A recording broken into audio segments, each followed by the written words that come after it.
રાણપુરમાં ત્રિવેણી નદીના પવિત્ર તટ પર ગૌ માતાની સમાધિઓ સાથે અમાનવીય હરકત રીતે માફિયાઓ બેફામ. બોટાદ જિલ્લાના રાણપુર શહેરમાંથી પસાર થતી પવિત્ર સુખભાદર ગૌમાં અને લીંડીયો નદીઓના ત્રિવેણી સંગમના પવિત્ર તટ પર વર્ષોથી ગૌ માતાની સમાધિઓ આવેલી છે. આ સ્થાન હિન્દુ સમાજની ઊંડી આસ્થા અને ધાર્મિક ભાવનાઓ સાથે ગાઢ રીતે જોડાયેલું છે. છેલ્લા કેટલાક સમયથી રેતી માફિયાઓ દ્વારા આ પવિત્ર નદી પટ પર દિવસ રાત બેફામ રીતે ગેરકાયદેસર રીતે ખનન કરવામાં આવી રહ્યું છે. દુઃખદ અને શરમજનક બાબત એ છે કે ગૌ માતાની સમાધિઓને ખોદી નાખી રેતીની ચોરી કરવામાં આવી રહી છે. વધુમાં આ સ્થળની બંને બાજુ પવિત્ર શમશાન તથા કબ્રસ્તાન આવેલા હોવા છતાં પણ આ અસંવેદનશીલ અને અમાનવીય પ્રવૃત્તિ નિર્ભયતાથી ચાલુ છે. આ ગંભીર મુદ્દે રાણપુર સ્થિત ગૌ નદી ગ્રુપ દ્વારા તંત્રને વારંવાર લેખિત તથા મૌખિક રજૂઆતો કરવામાં આવી છે. ઉપરાંત રાણપુર પત્રકાર સમિતિ દ્વારા પણ સંબંધિત અધિકારીઓને અનેક વખત ટેલિફોનિક રજૂઆતો કરવામાં આવી હોવા છતાં આજ દિન સુધી તંત્ર દ્વારા કોઈપણ પ્રકારની ઠોસ કે અસરકારક કાર્યવાહી કરવામાં આવી નથી. તંત્રની આ બેદરકારીના કારણે સ્થાનિક નગરજનો તથા ગૌ ભક્તોમાં ભારે રોષ ફેલાયો છે. જો તાત્કાલિક અસરથી ગેરકાયદેસર રીતે ખનન બંધ કરવામાં નહીં આવે તથા ગૌ માતાની સમાધિઓનું રક્ષણ કરવામાં નહીં આવે તો સમગ્ર રાણપુર શહેર તરફથી ગાંધી ચીધિયા માર્ગે અનશન પર ઉતરવાની ચીમકી આપવામાં આવી છે, જેની સંપૂર્ણ જવાબદારી તંત્રની રહેશે. સ્થાનિક લોકોએ વધુમાં જણાવ્યું હતું કે રેતી અને ભૂમાફિયાઓ એટલા બેફામ થઈ ગયા છે કે ખાણ ખનિજ વિભાગની ગાડીઓ રાણપુર ખાતે હાજર હોવા છતાં પણ ભાદર અને ગૌમાં નદીમાં ખુલ્લેઆમ ખનન ચાલુ છે. આ પરથી સ્પષ્ટ થાય છે કે માફિયાઓને કોઈપણ પ્રકારનો કાયદાનો ડર નથી. અંતે રાણપુર શહેરના નગરજનો દ્વારા ગુજરાત રાજ્યના મુખ્યમંત્રી શ્રી ભૂપેન્દ્ર પટેલને લેખિત રજૂઆત કરવામાં આવશે તથા જવાબદાર અધિકારીઓ સામે કડક કાર્યવાહી કરવાની માંગ કરવામાં આવશે. તંત્રને તાત્કાલિક અપીલ છે કે આ અત્યંત સંવેદનશીલ અને આસ્થાભર મુદ્દે તરત પગલાં લઈ રેતી માફિયાઓ સામે કડક કાર્યવાહી કરે અને ગૌ માતાની સમાધિઓની પવિત્રતાનું રક્ષણ કરે. રિપોર્ટર હનીફભાઈ ઝાંગડ, રાણપુર. દાનાભાઈ રઘુભાઈ પરમાર, ગામ રાણપુર, મેઘાણીનગર, શેરી નંબર 1. આ જે ખનન કરવામાં આવે છે એમાં ગૌનંદી ગ્રુપની સમાધિઓ પણ ખોદી નાખવામાં આવી છે. કેવી રીતે છે, શું છે?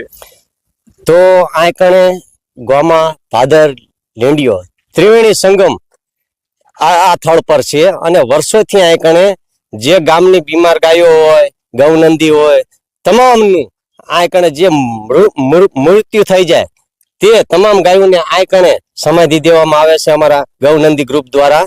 અને આ કણે વર્ષોથી જ્યારે આપણે અમદાવાદ જિલ્લો હતો ત્યારે પણ આ કણે કોઈ ખનન થયું નથી. અત્યારે બોટાદ જિલ્લો બાજુમાં છે, 20 કિલોમીટર જ છે, તો પણ અત્યારે રાત દિવસ ખનન ચોરીઓ બેફામ બન્યા છે. આની પહેલા 4 મહિના પહેલા જ આગામી સમયમાં ખનન થયું હતું, ત્યાં પણ ગૌનંદી ગ્રુપની સમાધિઓ કાઢી નાખવામાં આવી હતી. તો હવે આગામી સમયમાં આવી લીગલી ન બને એના માટે શું કહેવું છે? આગામી સમયમાં અમે આના ઉચ્ચ અધિકારીઓને લાઈન સ્થળ ઉપર તપાસ પણ કરાવી હતી કે આ જગ્યાએ અમારી ગૌ સમાધિઓ છે અને આ કણે ખનન થઈ રહ્યું છે, છતાંય આજ દિન સુધી ના કોઈ વાહનોનું કે ના કોઈ ખનિજ ચોરોનું કોઈનું પણ નામ આવ્યું નથી. અંદર ખાને બધું દબાઈ દેવામાં આવી રહ્યું છે. આગામી સમયમાં આની પર કાર્યવાહી કરવામાં નહીં આવે તો ગૌનંદી ગ્રુપ દ્વારા શું પગલાં લેવામાં આવે? હવે પછી અમારા ગૌનંદી ગ્રુપ દ્વારા જો હવે કઈ પણ કાર્યવાહી કરવામાં નહીં આવે અથવા આ જે ખનિજ ચોરોને પકડવામાં નહીં આવે અથવા એની ઉપર કઈ એફઆર કે કઈ પણ કાર્ય કરવામાં નહીં આવે તો અમારા ગૌનંદી ગ્રુપ દ્વારા ધરણા પર બેસી જઈશું. એની બાજુમાં અમારી ભલે સમાધિ થઈ જાય પણ હવે અમે પણ બેસી જઈશું અને અમારી સમાધિ થાય તો પણ અધિકારીઓને જો કઈ કરવું જ ના હોય તો હવે પોતે બેસી જઈશું. હવે એની આપનું નામ? હિતેશભાઈ પરમાર. આપ ગૌનંદી ગ્રુપના પ્રમુખ છો અને અહીંયા ગૌવંશને સમાધિ કરવામાં આવે છે, તો આ ખનન માફિયાઓ દ્વારા ખોદી નાખવામાં આવે છે, તો આપનું શું કહેવું છે? હવે આના કડકમાં કડક કાર્યવાહી થવી જોઈએ. હવે આવનાર સમયમાં આવી ઘટના ફરી ન બને અને આગામી સમયમાં ગૌનંદી ગ્રુપ દ્વારા શું પગલાં લેવામાં આવે છે? અગાઉ ખનન કરી અને ગૌ સમાધિ કાઢવામાં આવે તો આપ પગલાં શું લઈશું? અનેક વાર અધિકારીઓને રજૂઆત કરવામાં આવી છે, છતાં કોઈ કાર્યવાહી હજી સુધી થઈ નથી. અને અનેક ગૌવંશોની સમાધિ અહીંયા વર્ષોથી કરવામાં આવી રહી છે અને હવે તે ખનન માફિયા રેતી ભરી જાય છે તો ઉગાડી થવામાં આવી છે. ધાર્મિક લાગણીઓને ઠેજ પહોંચે છે. તો અમારું એટલું જ કહેવું છે કે આ બહુ વિશાળ મોટી નદી છે, પણ આ જે સ્થળ રહ્યું એ સ્થળમાં ફરી ક્યારેય આવી ઘટના ન બને એવું કડકમાં કડક પગલાં અધિકારી દ્વારા લેવામાં આવે એવી અમારી માંગ છે. રાણપુર ભાદર નદી ઐતિહાસિક નદી છે અને આ નદીની અંદર 3 નદી ભેગી થઈને ત્રિવેણી સંગમ થાય છે. ભાદર, ગોમા અને લીંડિયો આ 3 નદી છે અને આ નદીની અંદર ખનન માફિયાઓ દ્વારા એટલું બધું ખનન કરવામાં આવે છે. આજુબાજુ તો ખનન કરવામાં આવ્યું હતું, પણ હવે રાણપુર જે તટ છે એની અંદર આપ જોઈ શકો છો આ જે ખનન કરવામાં આવ્યું છે. આ ખનનની અંદર આજુબાજુ ગૌનંદી ગ્રુપ દ્વારા સમાધિઓ પણ કરવામાં આવી છે અને આ સમાધિઓ આથી 4 મહિના પહેલા પણ ખોદી નાખવામાં આવી હતી અને એનું હાડપિંજર બહાર કાઢી નાખવામાં આવે છે. ત્યારે ગૌનંદી ગ્રુપના સભ્યો આપણી જોડે છે, તેમના પ્રમુખ છે, તેમની જોડે વાત કરશું કે અગાઉ પણ આવો બનાવ બનેલો હતો, કેવી રીતે હતું અને શું હતું. હિતેશભાઈ, આપ ગૌનંદી ગ્રુપની અંદર અહીં કણે સમાધિઓ કરવામાં આવે છે. આ સમાધિઓ 4 મહિના પહેલા પણ ખોદી નાખવામાં આવી હતી, કેવી રીતે હતું? જય ગૌ માતા. અહીંયા ઘણી બધી તમે કીધું એમ ગૌ માતાની સમાધિ આપવામાં આવી છે.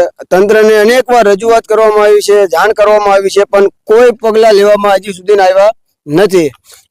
અગાઉ પણ 4 મહિના પહેલા આ જગ્યાએ તે આગળ ખનન કરવામાં આવ્યું હતું, ત્યાં પણ સમાધિ હાડપિંજર બહાર કાઢી નાખવામાં આવ્યું હતું.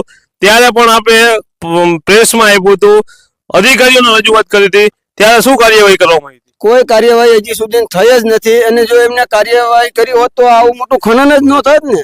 ભૂમાફિયા બેફામ ભરે છે અને સાહેબો પેટ્રોલિંગ કરી રહ્યા છે, કે છે, પણ તો આ કેવી રીતે ભરી ગયા? હાલમાં 2 દિવસમાં ખનન સતત કરવામાં આવી રહ્યું છે અને હાલમાં આપણી સમાધિ પણ આજુબાજુ છે, છતાં પણ ત્યાં પણ ખોદી નાખવામાં આવ્યું છે. અગાઉ પણ કાર્યવાહી કરવામાં નહીં આવે તો ગૌનંદી ગ્રુપ તરફથી શું પગલાં લેવામાં આવશે? હવે પછીના સમયમાં આ ગૌ માતાની સમાધિ જો આમનામ જ આ લોકો ખનન કરતા રહેશે અને રેતી ભરતા રહેશે ને તો આ સમાધિ ઉઘાડી થશે. તો અમે તેના ચીમકી આપીએ છીએ કે અમે ઉપવાસ ઉપર ઉતરશું.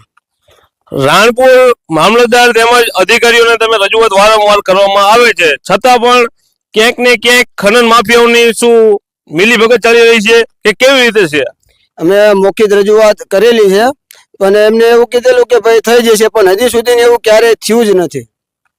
અવારનવાર ગૌનંદી ગ્રુપ દ્વારા રજૂઆત કરવામાં આવે છે, કહેવામાં આવે છે, છતાં પણ ખનન માફિયાઓ પૂરી રીતે ખનન કરી રહ્યા છે. હાલમાં જ તે આજુબાજુ ગૌનંદી ગ્રુપ દ્વારા મોટી મહેનત દ્વારા સમાધિઓ કરવામાં આવે છે. બાજુમાં મોટું સ્મશાન આવેલું છે, આ બાજુ કબ્રસ્તાન પણ આવેલું છે, છતાં પણ આ કેવી રીતે ક્યાં સુધી લોકો દ્વારા આપણે બીજા પણ ગૌનંદી ગ્રુપના સભ્ય છે, આપણે એમને પણ પૂછશું. સુરેશભાઈ, આપ ગૌનંદી ગ્રુપની સમાધિઓ અહીં કરવામાં આવે છે તો વારંવાર આ તોડી નાખવામાં આવે છે, તો સરકાર અને તંત્રની કઈ મિલીભગત ચાલી રહી છે ખનન માફિયાઓ સાથે?